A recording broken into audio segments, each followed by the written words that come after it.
Hello, I'm Nora, and welcome back to Novels with Nora.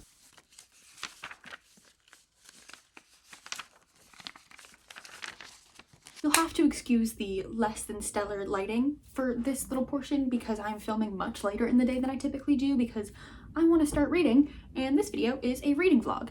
It is actually a 2-for-1 combo reading vlog that I'm actually quite excited about. So I was originally just going to make this my April Buzzwordathon reading vlog, but then when I was looking at the books I had on my shelves that fit the prompts for this month, I realized that a lot of the books that I was leaning towards are actually ones that I had put in my Read or Unhaul challenge.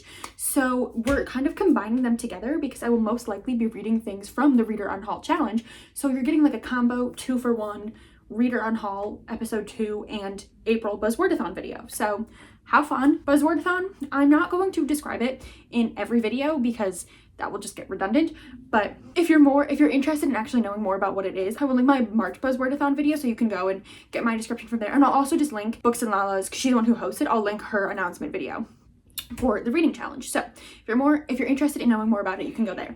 However, both of the prompts for this month actually are the same. So the April prompt for title is animals, and the cover prompt is also animals. So I need to read a book with an animal in the title and an animal on the cover.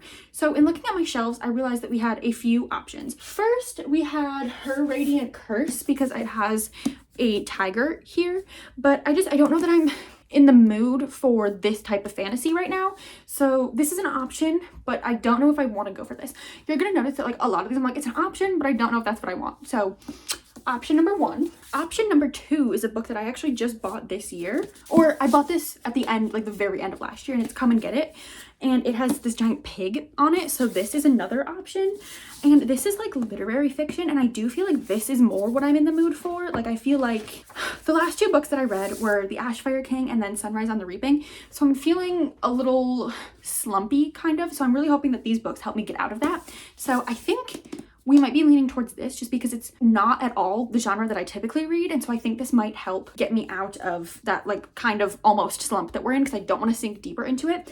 And I've read Such a Fun Age by Kylie Reid, and I did really like it. I read it for one of my honors classes in college, but I did really like it. So I know I like her writing, and this is also just stunning. So I'm gonna leave this one out because I do think that this might be what we end up with. Another more recent purchase is The Phoenix Keeper, and this one would actually count for both the title and cover prompt because Phoenix, I understand that it's like a fictional creature, but it's still like an animal, you know?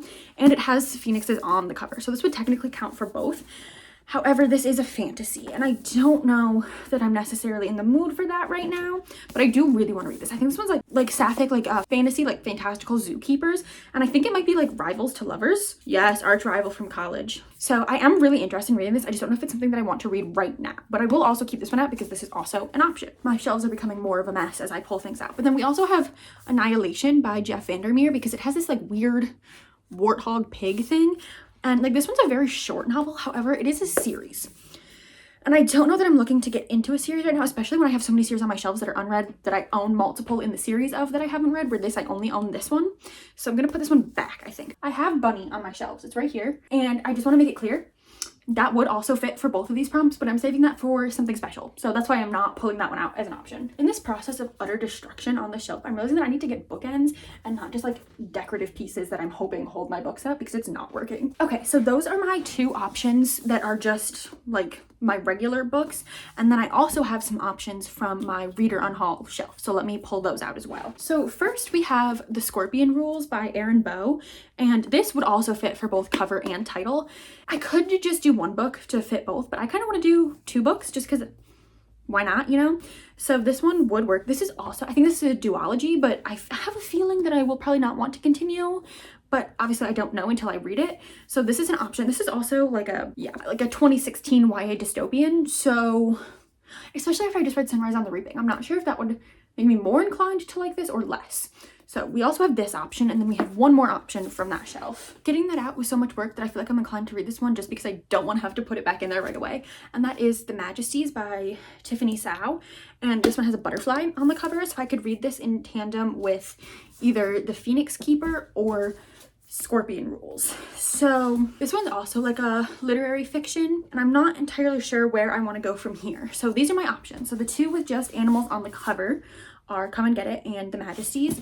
And then the two that actually are both title and cover are The Scorpion Rules and The Phoenix Keeper.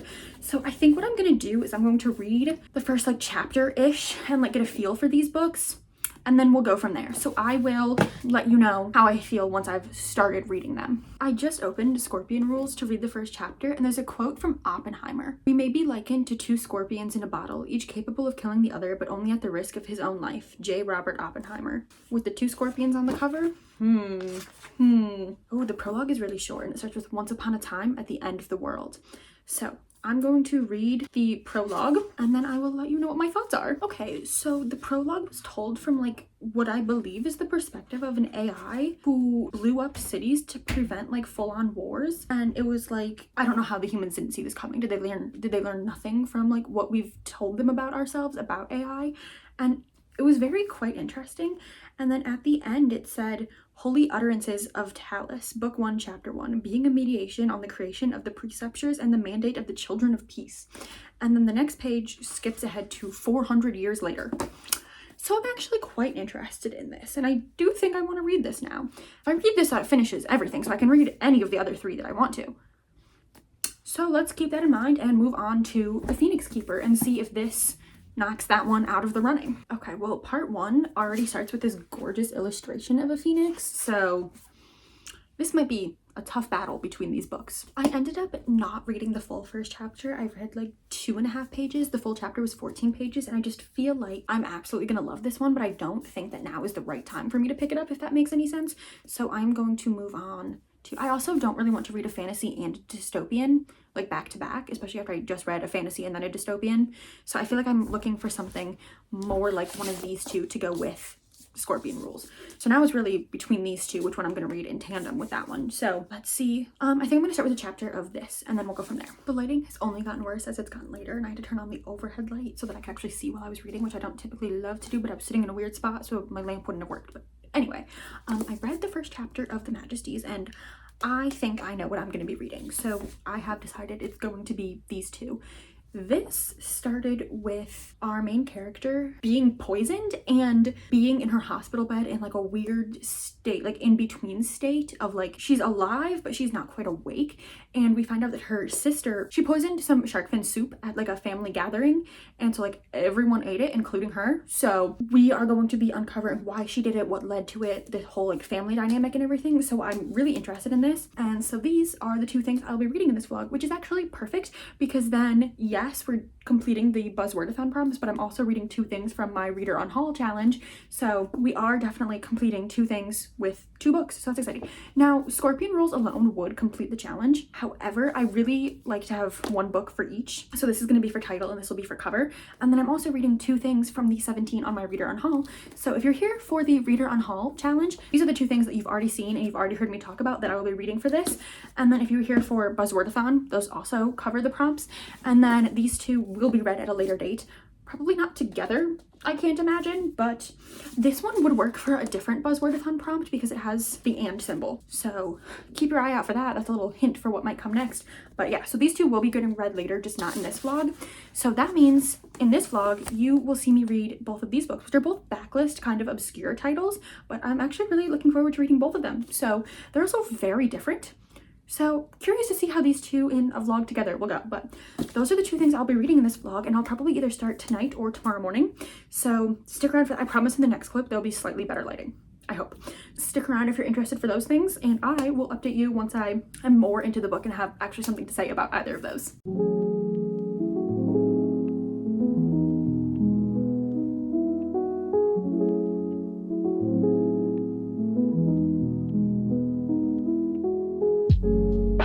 We have some catching up to do. If you can tell, my voice sounds kind of not like it normally does, and that is because I have had a sore throat all week. Like, I'm not getting sick, I just have a sore throat, and it's like different every day. So I'm not really sure what's going on there, but for the next few days, pretty much the rest of this vlog, I'm just gonna sound like this. So it is what it is. Today is Sunday, and the last clip that you saw me actually talking to you was filmed Tuesday. So it has clearly been a good chunk of time, and it's mostly because I thought I was getting sick because of my throat, but then nothing else ever happened. It's just been the sore throat, so I'm not really sure what's going on there, but I have read up to page 224 of the Scorpion Rules, which is like a little over halfway, and I have some thoughts. First and foremost is like, I'm enjoying it. I'm intrigued to see where the plot's gonna go. However, there are some things that I am not enjoying. First and foremost is the fact that I feel like I cannot get a grasp on this world or these characters fully, because like every time I feel like I'm understanding a certain aspect or a certain plot point, just like there's like one little line and I'm like, oh, okay. First of all, none of the characters are fully like described. So Greta is our main character and she is from the Pan-Pole Alliance, and we're not ever fully told like where that is.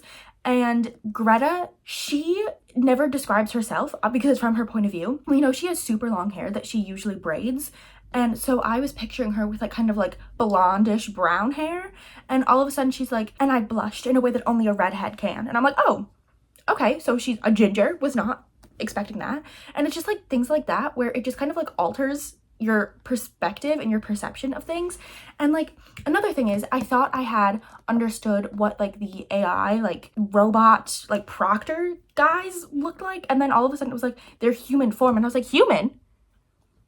So it's just things like that where it's like you think you know what's happening, and it's not a issue of I'm just like not fully paying attention. No, it's things are not fully described until there's just like one line that like you're like, oh, okay.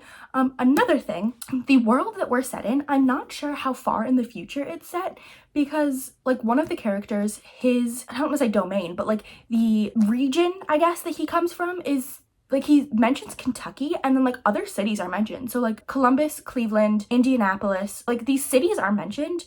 And I'm like, okay, so we're not so far in the future that the names of these cities have changed or these cities have been like completely erased. So like that's super interesting. But then at the same time, like certain things are different. So like Greta is from the Pan-Pole Alliance, but we don't know where that is.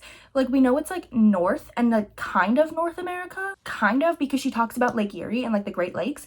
And I'm like, okay, so I think I know where we're at, but I don't really know because it's never really described. Like there's no map or anything to give us any type of help with that. And then like our other characters like Thandi, we know that she is from some African area, and then like the newly introduced character who kind of causes all the problems in the novel, Elian, we know that he's from the Cumberland Alliance, which seems to be like south of the like United States, but like in the south, so like Kentucky. But like that is like the most description we get is just kind of like general area. So it's not really super helpful in like giving us actual information in that way. And then also the world is just kind of, I don't want to say confusing. It's just like you think you know what's happening. Like you think you get a grasp on it, and there's just like one like throwaway line and you're like, oh, that completely shakes exactly how I was picturing it. So it's just kind of hard to get a grasp on. I feel like that's something that I'm struggling with, because like every time a new character is introduced or like a new plot point is introduced, it kind of like shakes up how I had viewed everything else. So that's super interesting. And then there's just some things like I'm really enjoying it for the most part. I will say I did consider DNFing it before I got to like the 50% mark, because I don't think this is a spoiler because it happens in like the first chapter. So there's 7 of the kids in this preceptor, and the preceptor is the school, I guess, where the hostages get sent. And we know that there's like several of them. So like kids from like all over the world can like stay kind of close to where they're from. And in this like class at the preceptor, so like kids in this age, there's 7 of them. And in like one of the first chapters, we see that one of them, like his father, I believe, starts a war with Greta's Pan-Pole Alliance, I guess. And Greta's mom is the queen, and she does not retaliate. So then this kid gets killed. Except we don't know that that's exactly what happens. We know they get taken to the gray room and then they're never seen again, but we don't actually know what happens to them. So I think that's something that we might return to. But then, so we're down to 6, and then a new kid comes in, except all of the other kids who were here got brought here when they were like 5 years old. And so like they came willingly, like they were raised knowing this was going to happen to them. And then our new character, Elian, he is like the same age as them, but he's just now getting brought here because his great-grandmother like kind of just took over, and so he's just being brought in. And so he was not raised knowing that this is what was going to be his fate, so he's like fighting against it. Everyone else is like, simply just stop, like you're making it so much worse for yourself. And he's like confused as to why they're just like letting this happen to them, because they were like raised knowing that this is what was going to be their fate, and he wasn't. So like there's a lot of interesting conversations happening there. Also, the AI system Talus that's here, super fascinating. Something just happened that makes me kind of feel like something's gonna happen with him, because of course it's a man.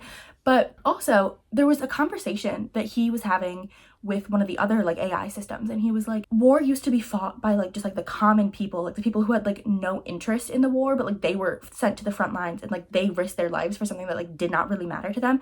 And now that we have like the preceptor and like these children of peace, as they're called, the actual rulers who are starting the wars have like some skin in the game, which is like the phrasing he actually used. And I just thought that was really interesting because it's like, yeah. And then he also mentioned how wars before he stepped in were fought by like drones and like machinery that like you didn't have to be there to operate, so you could kill people without ever seeing their faces. And he kind of took all of that like infrastructure away and made it so that like if you want to start a war, you have to do it up close and you have to see the people you're killing. And so I thought that was super interesting. So like there's a lot of really great conversations being had here, especially for coming out in 2016. The conversations about AI and how AI has like taken over everything, really fascinating, especially with how we're seeing AI being implemented right now. Like I'm really enjoying it. There's just parts of it that make it so that I feel like I can't fully enjoy it. Like I was reading it and there was this one quote here, and it first of all was not in character at all for Greta, our main character, who is like narrating the book, but it says, "Is it racist to think of Thandi in terms of African animals? I was not sure. Once she told me I had a face like an Irish wolfhound, and that had not felt like a racial remark, merely an overly astute one. In any case, she went out, and I thought of a cheetah's sway, fragile and strong and proud." And starting a sentence with, "Is it racist?" the answer is usually yes, and it just felt like the author had wanted to make that comparison of her to like a cheetah and the way she was walking, and then her editor was like, "I don't know, that doesn't really like, you know," and she's like, "I got this, I'll cover myself here," and then just added, "Is it racist?" And it's like, girl, you could have just said like she walked out fragile and strong and proud. We didn't have to make the comparison, but if you really wanted it, just like take out the "is it racist" part. And it just like made me like, it took me out of the story because that is not something that Greta would say. So it was like very clearly the author like trying to just like cover her tracks, you know? So it just felt a little like, you know? And then there was another part where I didn't mark that page, but I'm pretty sure she she likened another character of color to an animal. And it's just like, you know, also Greta is, as far as I'm aware, the only white female main character, or the only white female student in this preceptor, where Thandi and Dazia, I think, are the only other two female students, and both of them are women of color, and they kind of just serve to further Greta's plot. Like they don't really have, like Thandi especially, and she's a black woman, has like no characterization of her own. She is only there when Greta needs her to be there, you know, so it just feels like, Dazia, she has more control of her narrative, I guess, because she is like Greta's best friend, and maybe a little bit more than best friends. So I like her characterization, but she very much is just like there to serve Greta, you know? And so I don't really love that, and those are the things that are making it so that I cannot fully enjoy it, because it has like these like racial implications that I'm just not loving. But I am curious to see where the plot's gonna go. And like I said, I did consider DNFing it, because up until like the 50% mark, it was like, I don't see where this plot is going, because it was just Elian was like causing a lot of problems because he doesn't want to be there and he doesn't understand his role there in the same way that the other students do. So it just felt like, okay, so like either he's going to like cause problems or he's not. Like, I don't know why we keep like going over the same plot points here, but then things changed and it made it like super interesting. So I'm really curious to see how it ends. It is a duology, and I'm at this current moment, I don't want to pick up the second one, but I guess it'll depend on how it ends. But I'm really curious to see what's going to happen here, and if they're going to end up like turning on the AI. I don't know. Like I said, there's a lot of interesting conversations happening, and I am enjoying those conversations. I just feel like there's certain aspects here that are like taking me out of the story and making it so that I cannot fully enjoy it. But I only have like a little over 100 pages left, so I will be finishing this today, and then I can give you more in-depth, fully formed thoughts of the whole story. So that's where we're at there. I have not started the Majesties yet, but I will be finishing that today. So hopefully we can wrap this up before my throat gets too much scratchier.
So I finished it. My overwhelming thought is that the writing of this book was so good. Like, the writing was stunning and I absolutely loved it. Like, it really like sucked me into the story, but there were just things in here that I could not look past. There was one point where I'm not even sure how much to say without giving spoilers. Don't go out and read this book because of this video. Don't do it. Would not recommend it. However, found the page. A lot happens, and then Talus, the like ruling AI, comes down in like someone's body and is like here, and he's talking to Greta about love, and he like misunderstands who she loves, and so she like clarifies that she loves Z, her roommate, and he goes, Z, he flipped the name with the tip of his tongue, hot Asian roommate, kinky. What? I read that and I closed the book. I said, it's things like that in here, like same with like the first, is it racist if I say this comment?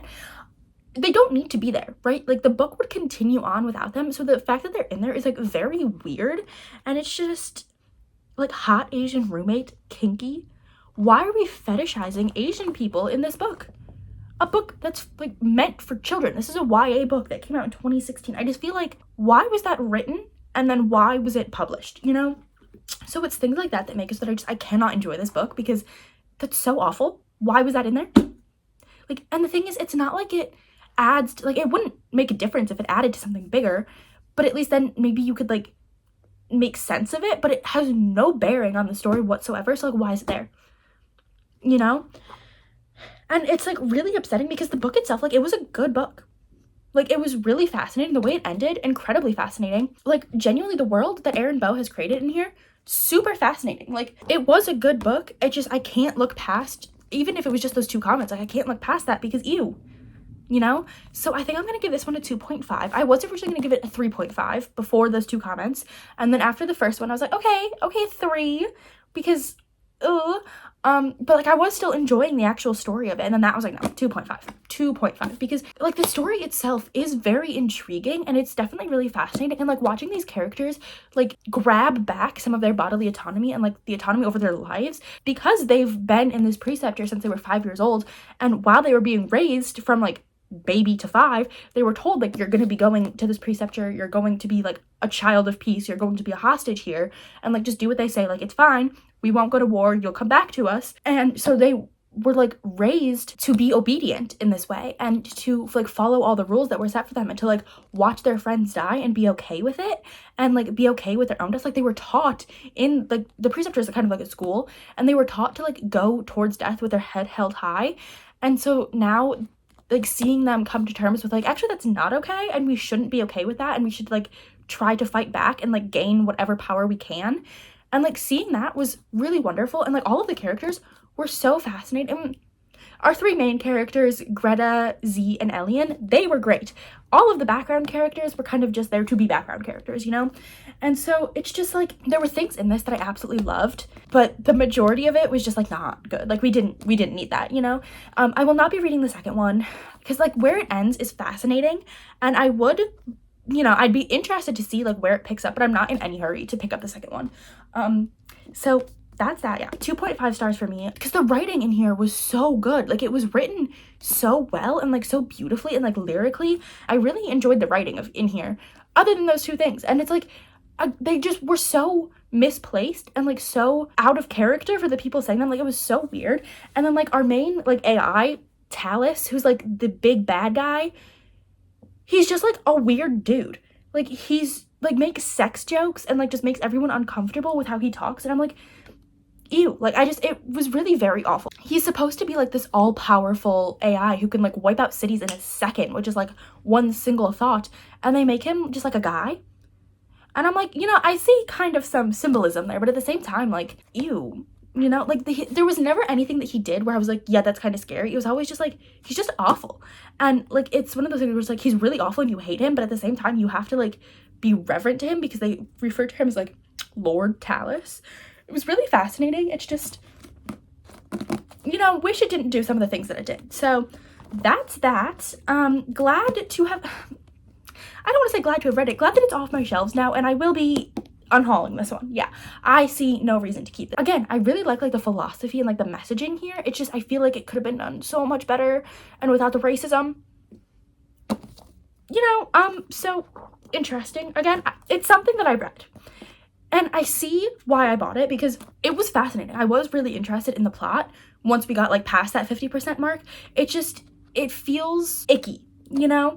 And I just, yeah. So plot-wise, it was decent. Character-wise, our three main characters were really fascinating.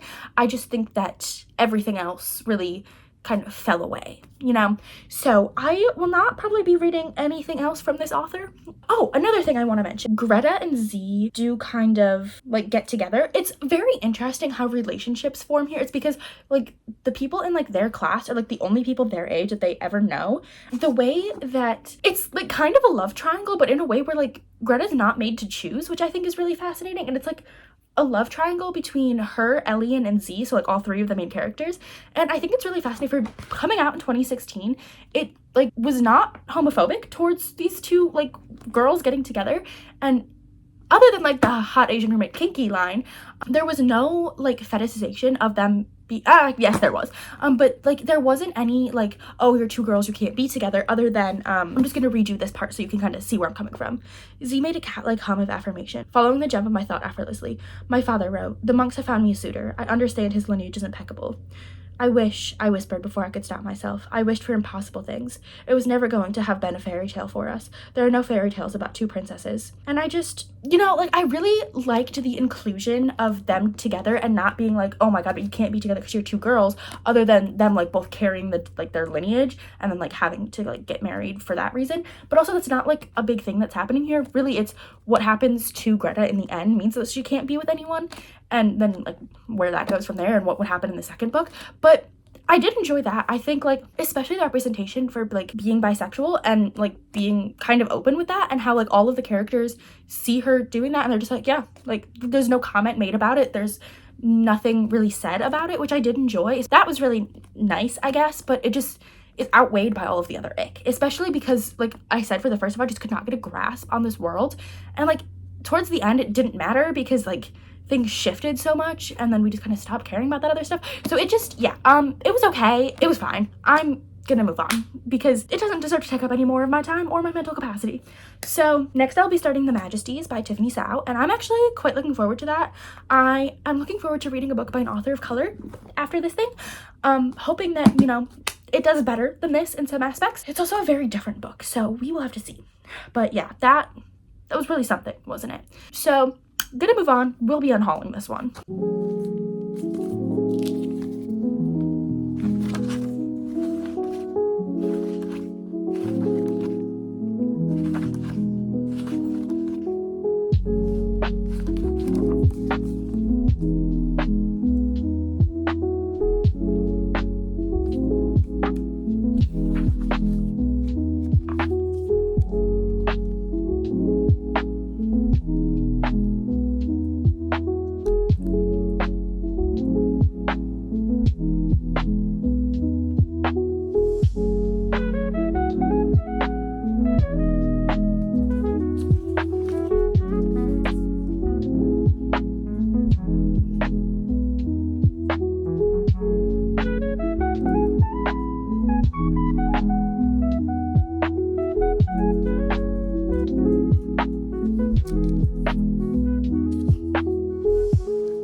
Good morning. Yeah, I'm still in my pajamas. What about it? Last night, I was able to read up until like 50% of the Majesties, and I am absolutely loving this. It is so fantastic. I was reading some reviews on it just because I've never heard anyone talk about this book, so I wanted to know what people were thinking. And it seems like this book was marketed as a comp for Crazy Rich Asians and also as a thriller.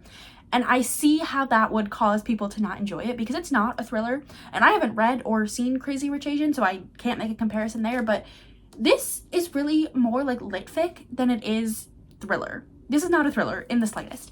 We follow Gwendolyn and her sister Estella. And in the very first chapter, we find out that Estella has killed like her entire family. Like she poisoned them, and Gwendolyn, her sister, is the only survivor. And so we're following Gwendolyn as she is like in the hospital, like in like a weird like limbo state between like awake and asleep, and she's kind of just like walking us through her life with Estella and like how things ended up the way they are.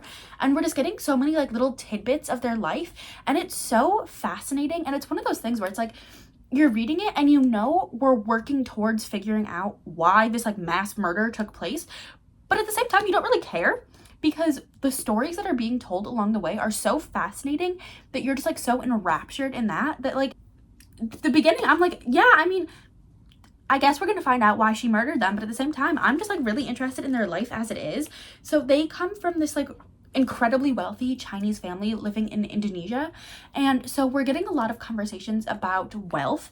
Like there was one conversation between the two sisters and a boy that they go to school with because they went to Berkeley for school in the United States, and they're talking to this one Chinese student, and they're like comparing like racial stereotypes for Chinese people in the United States versus in Indonesia. And they only know of the Chinese experience as they've experienced it, so as like incredibly wealthy. And so like they're trying to compare like these stereotypes, but he's like, oh, like what do you mean like super wealthy? Like are you guys super wealthy? And they're like, haha, no, because they're realizing that while where they come from in Indonesia, being super wealthy is like something to like flaunt and brag about, where in the States, it's like not at all like that. And being super wealthy is like looked down upon. And I think that that's super interesting, especially with what we're seeing right now with like the like 1% of like the super incredibly wealthy like completely taking over everything. And so it just feels very timely, which is super interesting. Same with the Scorpion rules with the AI. Super weird. I wonder if this also came out in 2016. That would be crazy. 2020. Okay. But yeah, I'm really loving this. The stories that we're getting between Gwendolyn and Estella are super fascinating. Estella was in this like incredibly toxic, emotionally and physically abusive relationship with this guy named Leonard. And so we're seeing how that has kind of just like, that was like her breaking point and how it's kind of trickled into everything else that's happening. They're on this like trip to find someone. I can't really say more than that because I'm assuming it's going to be a spoiler. The way that Gwendolyn is narrating things, she like tells the story as it happened. And then at the end, she'll be like, looking back, I realized how naive I was and how I was just like feeding into my own delusions. And so we're getting the story as it was and how she experienced it. But then we're also getting some like glimpses into what was actually happening beyond the curtain, I guess you could say. So it's super fascinating. I'm really loving it. Right now it's feeling like a 4-star just because I feel like I'm loving it, but I'm not like loving it, you know? Also lit fic just like isn't my primary genre, but I'm really enjoying it. Like I'm like hooked in. I'm really looking forward to seeing where it goes from here. The whole like, first of all, this is a huge family, like absolutely ginormous. And so it's like confusing in that they keep introducing new characters, but also they only introduce them when they're needed for like the point of the story, and so it doesn't get like super overwhelming. And I don't think you're supposed to know who every single person is, you know? And so I'm really loving that. And it's like just, it's so fascinating, especially about like the Chinese experience in Indonesia is something that like I was never familiar with. So this is opening my eyes to a whole new like cultural experience, and it's just so fascinating. Especially Gwendolyn works for this company called Bagatelle that she founded, and she like went outside the family to found it. And she was like explaining what she does there, and it's like she takes bugs and she makes them into like fashion. So they like inject them with different like fungus and like fungi and make them do things. So like one of the things was like butterflies, and they were like a necklace, but with a simple like shrug of your shoulders they would like float up and then cut back down, and the fungus that they're injecting them makes them do that. And it's super fascinating, and it's just like there's a lot happening, but at the same time it's like a very slow, quiet story. but I'm really loving it. Like, I don't really know fully how to explain it because I feel like going into it knowing next to nothing is going to be for the best, because like there's so many like little narratives within the overarching narrative, and I'm really loving it because like the more we learn about these characters, I just know the more it's gonna hurt to see what happens in the end. Also, this cover is just so stunning. I talked about this in the Read or Unhaul episode 1. I picked this up because this cover art is done by one of my favorite artists, Joseph Lee, and I saw that and I was like, that looks like his art. And would you know, it is his art. And so I was like, oh, I'm gonna pick it up. It also just like sounded super interesting because it says, in this riveting tale about the secrets and betrayals that can accompany exorbitant wealth, two sisters from a Chinese-Indonesian family grapple with the past after one of them poisons their entire family. So I think that's really all you need to know going in, and like also just look how stunning it is. Like, there's just so many aspects of this book that are so pretty. I don't know if you'll be able to tell, but like the end papers have this like texture to them with like those little like squiggles, and then all throughout there's like these butterfly like illustrations. So the chapters, I'm listening to it with the audiobook, and the chapters are numbered in the audiobook, but in the actual text it's just, there'll be like a page break with the butterflies and then the next thing. And I am just really loving this. Like, it's so wonderful.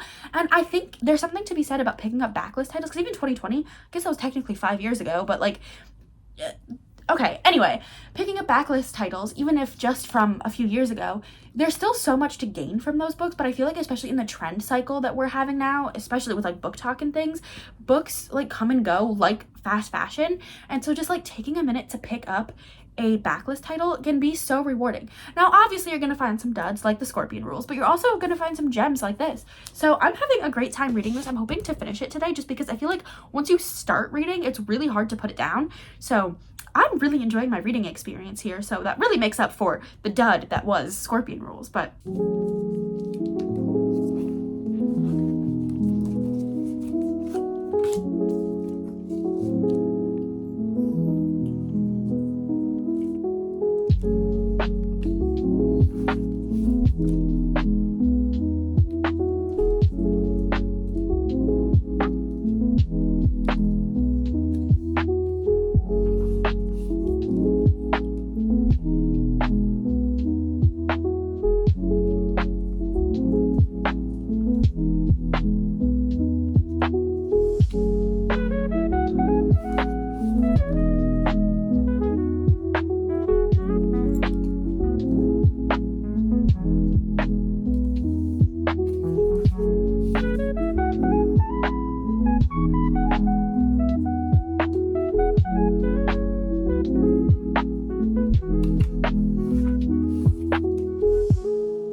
so I finished it. Okay, so I'm still trying to wrap my head around it, but based on the ending, I can see why it was marketed as a thriller, but I do still think that that is incorrect. This is not a thriller, this is literary fiction. I loved it. I am gonna give it a 4-star, definitely. The ending, like, it almost felt like it came out of nowhere, but at the same time, as I was reading it, like, the initial shock, and then I was like, no, that makes sense. Ooh, like, I feel like it's one of those endings where you read it, and then you finish the book, and you're like, okay, well, now I need to go back and reread it, knowing what I know now, and re-understand everything. So, wow. Really fantastic. There's not really a whole lot more I can say other than what I've already said that won't be spoilers, because yeah. So it really is like Gwendolyn walking through her life and just like explaining what happened in her and her sister's lives to get to the point that they're at. And wow, did not see that coming, but it's super fascinating. And like I said before, it's like a whole bunch of little stories within the big story, to the point where you're so enraptured in the little things that are happening that you almost forget there's this like bigger overarching narrative that you're supposed to be figuring out. And that's like, the writing was beautiful. It was so stunning. I really loved it. I looked, and this author has not written anything else. I think there was like one like middle grade duology, but nothing else like this. And oh my god, what a shame, because this was stunning. I'm so glad to have read this. This was like, I'm not even sure what I can compare. There's one comparison that I feel like I can make, but it's definitely a spoiler, so I'm not gonna make it. But this was so good. The writing was beautiful. The conversations that were had between Estella and Gwendolyn and all of the other family members was wonderful. And I feel like I learned a lot about Indonesia and the Chinese population within Indonesia. So really fantastic. Like I just finished it, so that's kind of why my thoughts are all over the place, but I really loved this. This was really fantastic. I think I'm going to take a little bit of time to gather my thoughts. Then maybe I'll have something more coherent and eloquent to say, but yeah, this was really good. Okay, we are ending this video in the same place we started it, and with the same shirt too. Now that I've had some time to reflect on this book, my thoughts are much the same, which was this was really, really fantastic and such like a hidden gem. I've never heard anyone talk about this, and it did come out in 2020, which was 5 years ago, which feels crazy. But I really loved this. The writing was beautiful. I highlighted a few passages. Like, there were just things in here that I really loved. And I was not expecting to love this so much, mainly because I had no expectations going into it. So then I think sometimes your expectations can get in the way of your enjoyment, where if you pick up like a really hyped book, you pick it up with the expectation that it's going to be really good, where when I pick up something like this that I've never heard anyone talk about, I have no expectations, so it stands to blow my socks off, kind of like this one did. Now, there were things about it that I didn't love. Like, I just feel like we took kind of a lot of time to get going, and like there was just like a lot of moving parts, and it definitely, like, all of those things contributed to my overall positive experience. But yeah, this was a 4-star. I really did enjoy this. I can't say much more than I already have, again, because spoilers, because a lot goes on in here, and I feel like anything more than knowing what, like, that little blurb that I read, you don't want to know more than that. Like, go into this with an open mind and it will surprise you. So as for the 2 books that we read, we had 1 win and 1 loss. However, they're technically both wins because now I've read both of them, which brings our total from 17 to 15 for the Read or Unhaul challenge, and I will be unhauling this book. This will be sticking around on my shelves because I do really like this, and I can see myself coming back to it and rereading it, knowing how it ends, wanting to reread it just for like a different experience. So this one I will be holding on to. This one, yeah, it's gonna be getting the axe from me. This one will be unhauled. I think that these 2 books really highlight the pros and cons of reading backlist titles. So I'm glad I read them together, because this, not good and should have dated in 2016. This, fantastic, and we should talk about it more. I think that these books and reading them together really illustrate kind of what you're getting yourself into when you read backlist titles. You might find something that you're like, I probably should not have picked that up, and because it's been on my shelves for so long, I should have just passed it along. I think I wasted my time reading it more than anything. But you also might find something like this, which was truly a hidden gem, and you pick it up and you're like, wow, why did I wait so long to read this? This was really good. So I'm glad that we read these 2 things together, because I think they really illustrate kind of the point that I want to make with this Read or Unhaul challenge, which is read the books that are on your shelves. You might end up finding something that you absolutely love, and it might take a few duds to get there, but you might end up finding something absolutely fantastic. So that brings us to the end of this video. We read 2 things. We completed both the cover and title prompt for Buzzwordathon, and we reduced our Read or Unhaul shelf from 17 books down to 15, 1 being unhauled and 1 being kept. So I would say this is a pretty good start to this actual series, because episode 1 was just going through the book, so that this is the first like real episode, and we had 1 4-star.